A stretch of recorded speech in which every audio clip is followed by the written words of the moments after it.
A group of frogs are traveling in the woods. Yes, I love frog stories. A group of frogs are traveling in the woods. Two of them fall down into a deep pit and begin jumping, trying to get out of the pit. All the other frogs gather around the pit, and when they see how deep the pit is, they begin to tell those two frogs that they are as good as dead. They tell them that they are hopeless. They tell them they should just lie down and die. They tell them they will never be able to make it out of the pit. One of the two frogs in the pit takes heed to what the other frogs are saying, and so he gets discouraged. He focuses on negative thoughts. He feels like his situation is hopeless, and he just gives up, stops jumping, and he just lies down and dies.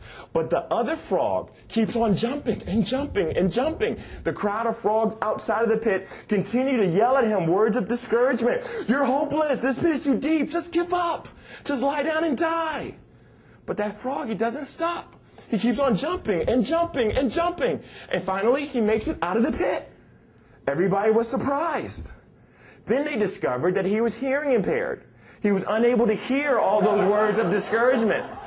In fact, as he was jumping up, even though he could not hear what they were saying, he could see all of their body movements. And he misinterpreted their body language. He thought that they were encouraging him the entire time. Can you imagine that? The crowd was looking down on him, yelling at him, you're hopeless, this pit's too deep, just give up and die. And he's like, okay guys, I'm coming. Oh boy, it's a cute story. It's a very cute story. But please don't miss the moral of the story. The moral of the story is that through every experience that we go through in life, there's always more than one perspective that we can have on that experience.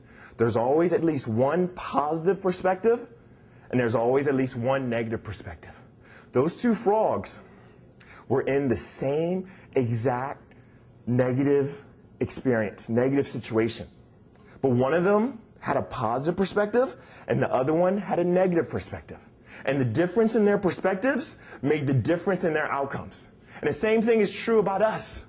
As we go through challenges in our lives, we have to keep in mind that it really doesn't matter what happens to us. What matters more is how we respond.